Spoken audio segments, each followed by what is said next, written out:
जैसा कि ये हो रहा है, संगठन की परिभाषा है कि हम एक हो करके असंभव कार्य को संभव कर दे, वो है संगठन। हम जैसा कि पहले हमने बताया कि हमारी बात पहले सुनी जाती थी, एक आदमी आवाज उठाता, एक पुरुष सैनिक आवाज उठा देता था तो उसकी बात मानी जाती थी। एक पुरुष सैनिक अगर जाकर कहीं भी अपनी बात, अपनी समस्या का करता था, उसका समाधान हो जाता था। लेकिन आज हम लोगों के बीच में पुरुष सैनिक को प्रताड़ित किया जा रहा है और कोई सुनवाई नहीं, क्योंकि हमारा संगठन है। इन सब चीजों को देख करके हमको संगठन बनाने की आवश्यकता पड़ी है। और संगठन जब होता है तो संगठन में हम संकल्पित होते हैं। जैसा कि हम सबको विदित है कि हम जितने भी लोग यहाँ पुरुष सैनिक इकट्ठा हुए हैं, कसम खाए हुए, कसम खाने का तो सबको पता है। तो कोई एक व्यक्ति खड़ा होकर फिर बोल दे कि मैं रिटायर हो गया हूं तो मेरा कसम वो टूट गया है, वो कसम तभी टूटेगा जब हमारा जीवन लीला खत्म हो जाएगी, तभी सब कसम टूटेगा। तो हम ऑलरेडी कसम खाए व्यक्ति हैं, हम संकल्पित व्यक्ति हैं। और संकल्पित व्यक्ति जब कोई कदम उठाता है और जब उसके बीच में बिना संकल्पित व्यक्ति वालों जैसा भाव होने लगता है तो थोड़ा तकलीफ होने लगती है। तो इस चीज पर हमको ध्यान देना है।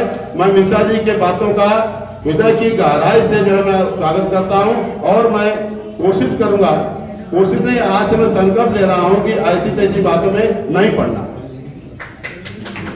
जो भरा नहीं है भाव से बहती, जिसमें रसधार नहीं, वह हृदय नहीं है, पत्थर है जिसमें स्वदेश का प्यार नहीं। जब हम पुरुष सैनिक इकट्ठा होते हैं तो केवल देशभक्ति की ही बात होती है। जहां हम पुरुष सैनिक इकट्ठा होते हैं, आज भी किसी सरकारी संस्थान में पुरुष सैनिकों की ज्यादा संख्या हो जा रही है। श्याम सुंदर पटेल साहब उसके जो साक्षी हैं, वो वहां 90% कार्य ऐसे ही हो जाता है, क्योंकि यहाँ पर जितने भी अधिकारी हैं उनको पता है कि पुरुष सैनिक आएंगे, इनकी आवाज तो दिल्ली तक चली जाएगी। हमारी आवाज दिल्ली तक एक सेकंड आए तो जो भारत का जमाना है। ऐसे में अगर हम अपने आप में बिखरते रहेंगे, इससे बड़ा दुर्भाग्य हमारा कोई नहीं होगा।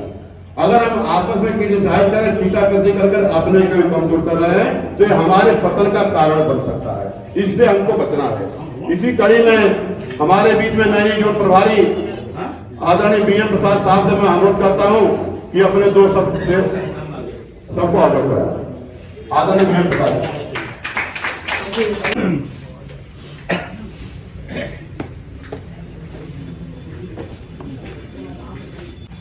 सर्वप्रथम मंच पर आसीन हमारे अतिथिगण तथा हमारे सामने बैठे हुए सहकर्मी, नारी शक्ति, जिसके बल पर हम आज अपनी ऊंचाइयों को छूते हैं। नारी शक्ति, मातृशक्ति कहने में कोई गलत नहीं होगा। संगठन वेटरनर इंडिया बना है, इसके संस्थापक माननीय दिल्ली में मिश्रा साहब बैठे हुए हैं। वो एक अधिकारी रैंक से रिटायर नहीं हुए, एक मिडिल क्लास रैंक से रिटायर होकर के रजिस्टर्ड संगठन बना करके पूरे देश और प्रदेश में अपनी शाखाओं की स्थापना की। सर्वप्रथम हम उनको नमन करते हैं, अभिनंदन करते हैं, जो पूरे देश में भूतपूर्व सैनिकों की एक पहचान बनाई है। दूसरी बात रहा प्रयागराज। प्रयागराज में सर्वप्रथम आपको पता है माननीय महोदय पटेल साहब के नेतृत्व में भूतपूर्व सैनिकों की पहचान मिली है और आज भी है, तो दो राय नहीं है। ये अपने बल बुद्धि विद्या से भूतपूर्व सैनिक को सम्मान दिलाने में अहम भूमिका निभाए हैं।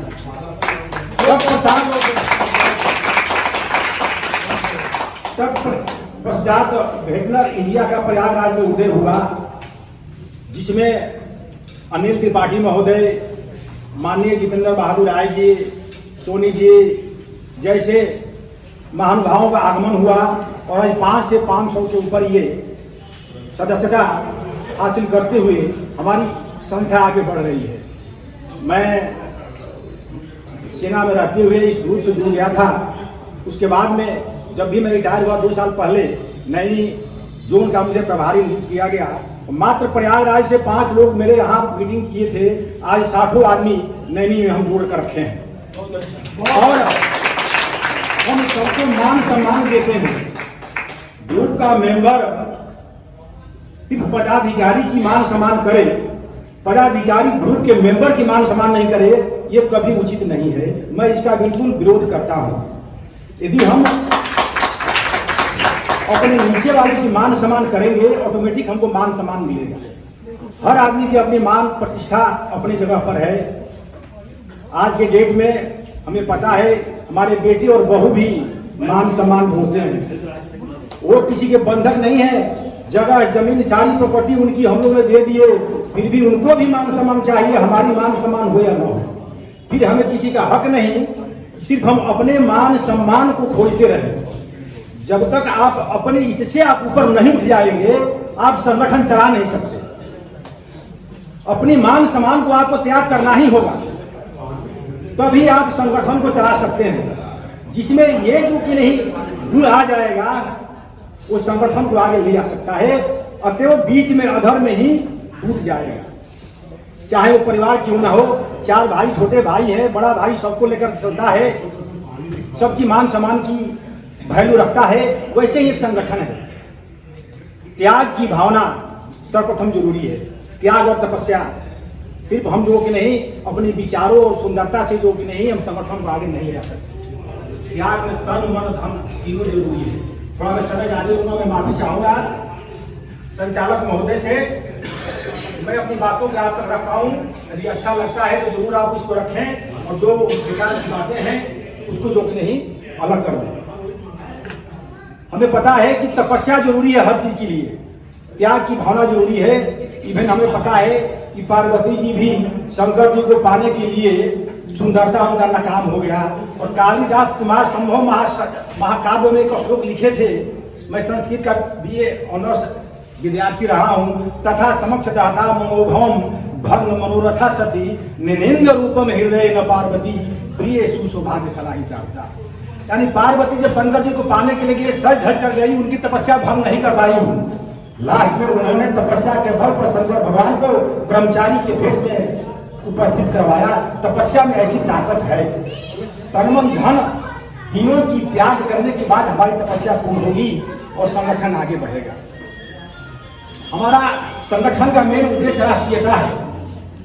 राष्ट्र की भावना से जो भी ओत प्रोत हैं, जो राष्ट्रीयता की भावना रखते हैं, चाहे वो पूर्व सैनिक हो, चाहे वो सिविलियन हो, इस ग्रुप में इन्वाइटेड है। राष्ट्रीयता की भावना उनको होनी चाहिए।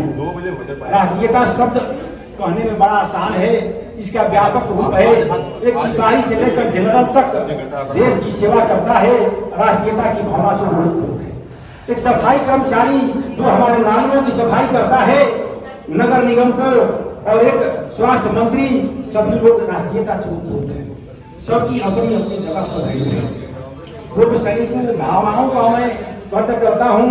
जो राष्ट्रीयता उसकी ब्लड में कूट कूट कर भरी है।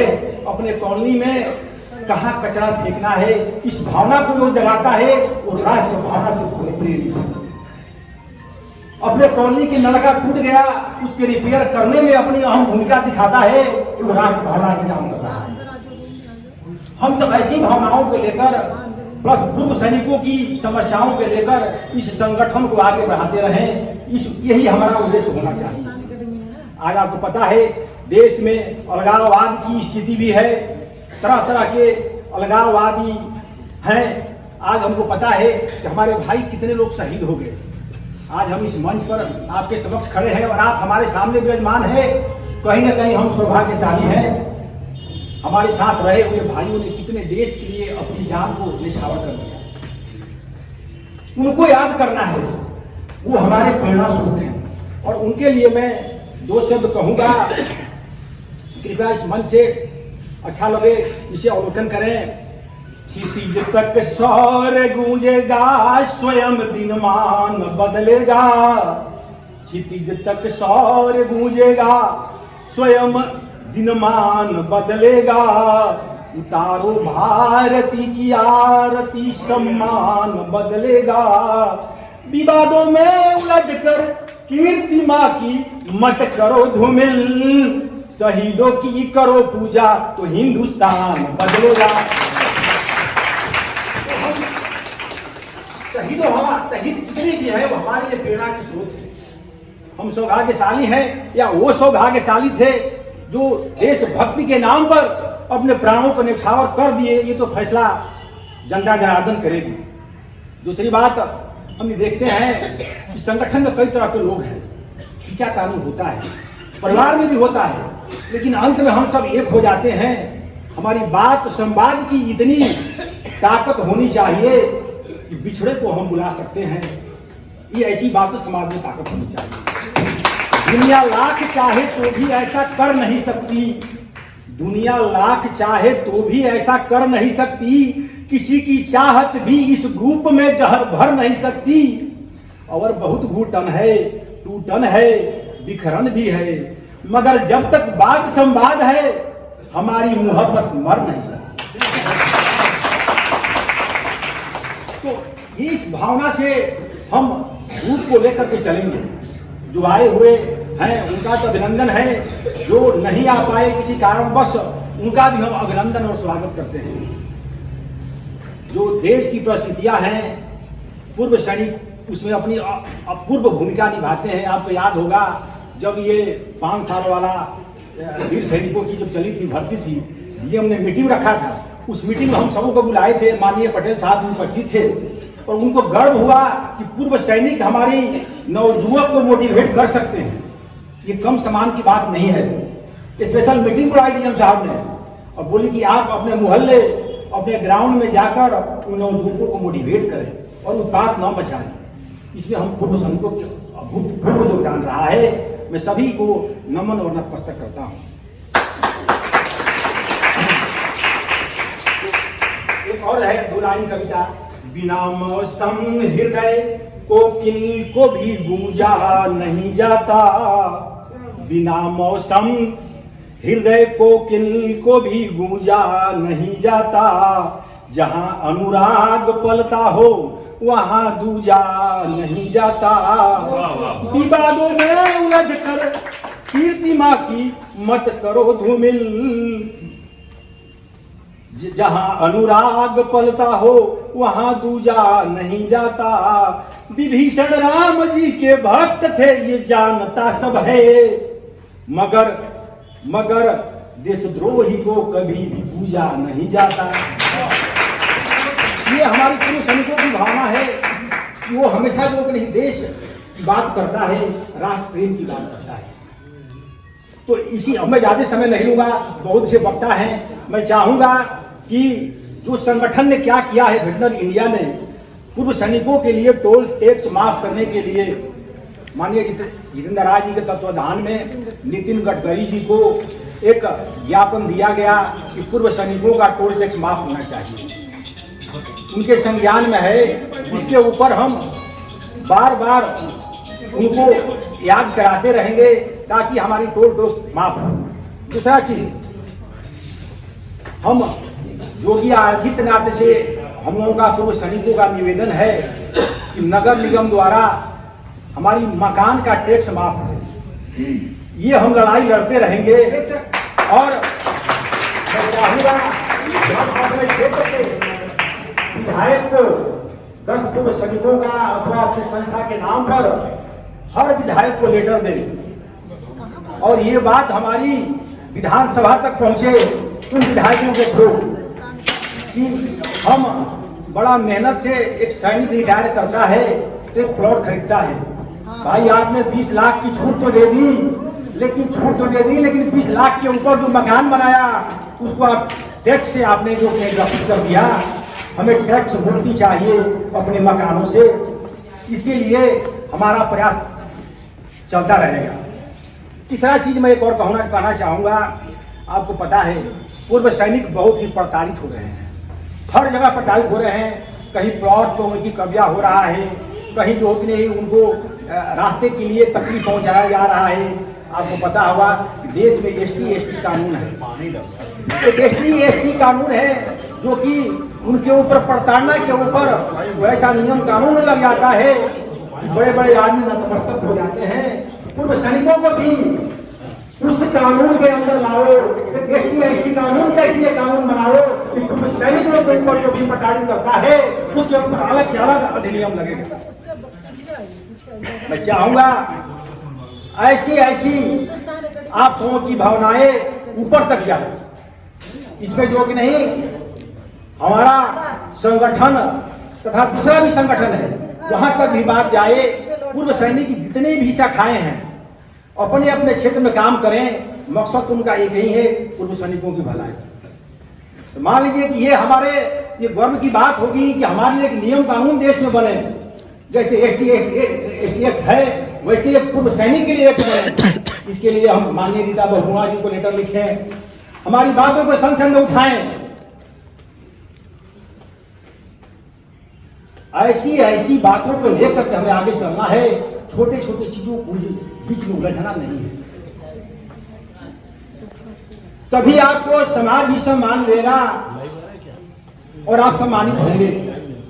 आपको पता है नहीं, विधानसभा में सैनिकों के लिए रिजर्वेशन नहीं है, लोकसभा में रिजर्वेशन नहीं है, पार्षदी में रिजर्वेशन नहीं है। हम अपने क्षेत्र के विधायकों पर दबाव डालाएं, हमें पार्षदी में भी 5% रिजर्वेशन दो पूर्व सैनिकों को, हमारी भागीदारी सुनिश्चित करो। ये कब होगा? जब आप अपने मोहल्ले में रहेंगे, 10 आदमी को साथ लेकर चलेंगे, वोटर लिस्ट में नाम डलाएंगे, तब ये संभव है। 10 आदमी एक साथ रहिए, वोटर लिस्ट में अपना नाम डलवाइए, अगल बगल पड़ोसी वाले का नाम डलवाइए। वोट की ऐसी ताकत है, सबको नतमस्तक कर देगी, चाहे वो पार्षदी का चुनाव हो, चाहे विधानसभा का चुनाव हो। इस ताकत को हमें बरकरार रखनी है और उद्देश्य हमारा यही होना चाहिए। छोटी छोटी चीजों के बीच में हम उलझना नहीं है। इतना ही कहकर मैं अपने वक्तव्य को समापन करूंगा और मैं मातृशक्ति तथा उपस्थित सभी सहकर्मी को जिन्होंने अपना बहुमूल्य समय निकाल करके और इस कार्यक्रम को रूपरेखा विचार शान लगाएगा, मैं उनको नमन और अभिनंदन और प्रणाम करता हूं। जय हिंद, जय भारत।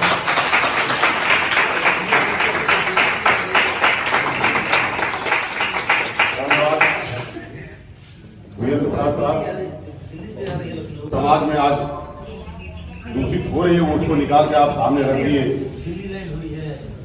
कहा जाता है परिश्रम और बधाइयां का अनुकूल संबंध होता है। परिश्रम और बधाइयां का अनुकूल संबंध होता है।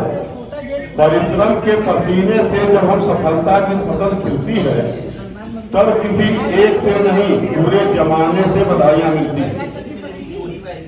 मकान जब बनता है तो मकान को खड़ा करने के लिए नींव की ईंट है, उसका सबसे बड़ा योगदान माना जाता है कि वह अपने आप को अस्तित्व विहीन करके अब महल को लहरा रहा है। हम जब सेना से रिटायर होकर के अब सिविल में जब सर्विस कर रहे हैं तो एक सज्जन हमसे बोले सेना करती क्या है। ये मान के चलिए कि हम समाज में अकेले हैं, हम एक हैं तो हमको दबाने वाले 10 हैं।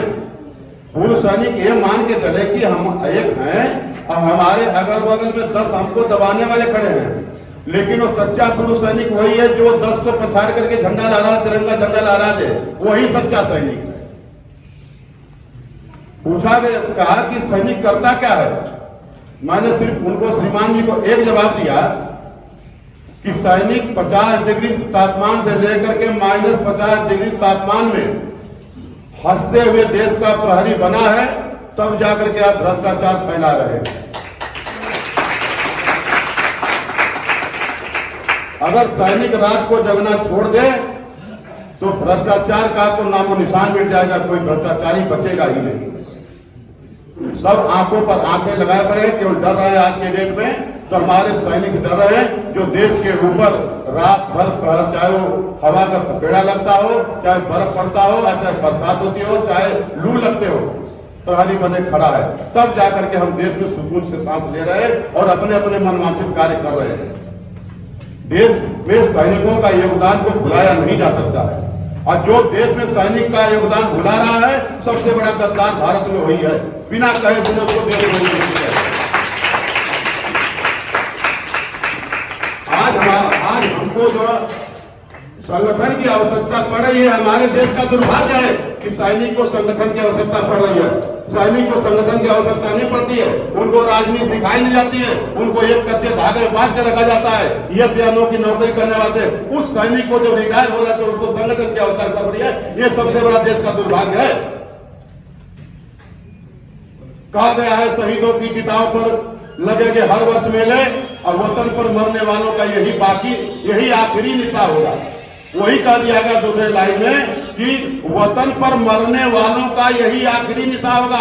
15 अगस्त और 26 जनवरी केवल हम याद किए जाते हैं, बाकी पूरे टाइम भ्रष्टाचारी याद किए जाते हैं। उनका स्टेच्यू लगा रहा है। हमारे किसी सैनिक को संसद में जाने के लिए 5% नहीं मिला है।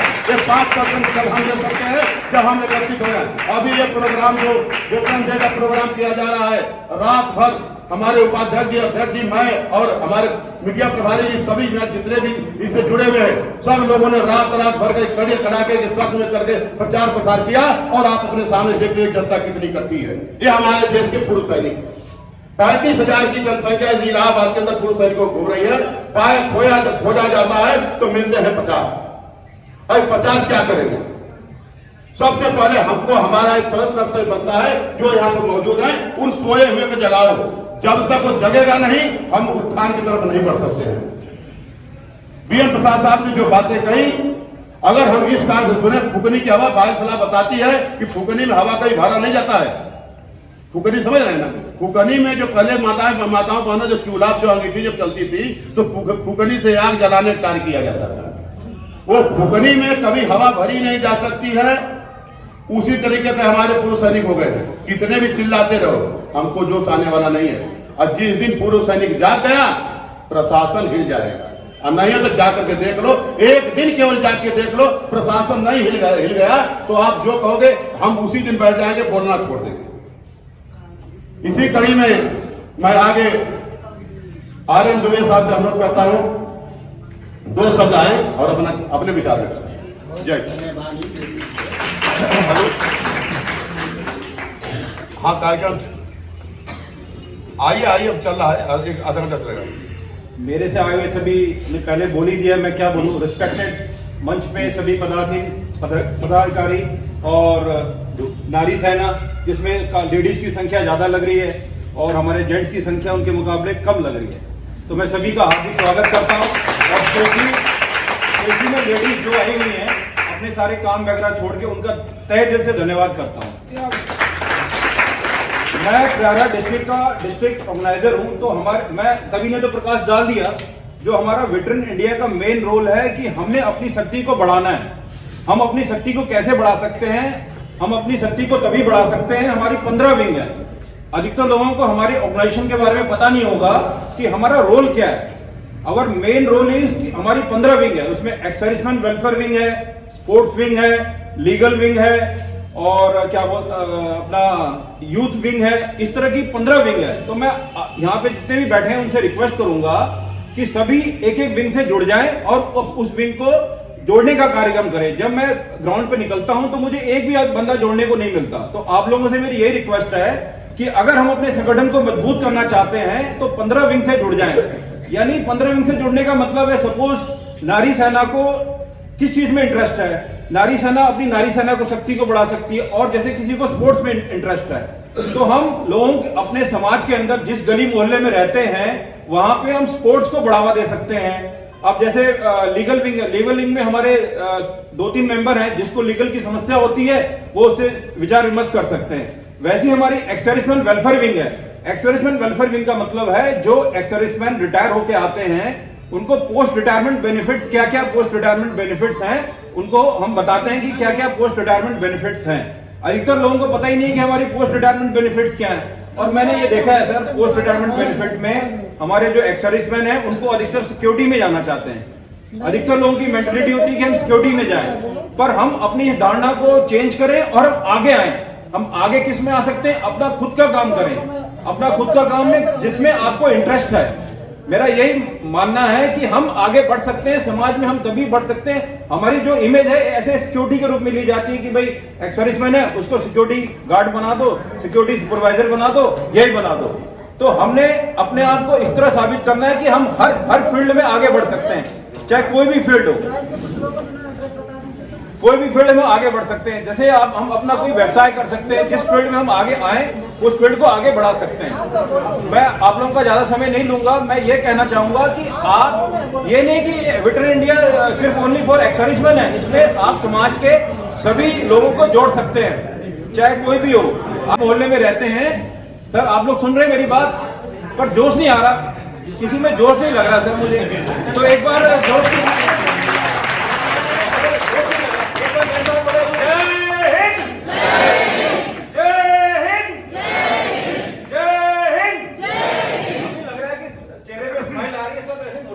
चेहरे लग रहे हैं। हम ऐसे ex-serviceman we should be like ऐसे स्मार्ट, हमें हमेशा स्मार्ट बन के रहना और समाज में अपनी इमेज ऐसे बनानी है कि हम किसी भी फील्ड में काम कर सकते हैं। हमारी इमेज सिर्फ सिक्योरिटी गार्ड और सिक्योरिटी सुपरवाइजर की है, तो इस इमेज को हमने तोड़ना है। इस इमेज को कैसे तोड़ सकते हैं कि जिस फील्ड में हमें इंटरेस्ट है उस काम को हम कर सकते हैं। अब जैसे 10% reservation quota ex serviceman job में है, पर मोस्टली जो प्रिपेयर करते हैं एयरफोर्स नेवी वाले ले जाते हैं, उसमें हम लोग रह जाते हैं। तो हम लोगों ने ये करना है कि हम रिटायरमेंट के बाद आए, सिक्योरिटी सुपरवाइजर ना जाके अपना खुद का व्यवसाय करें।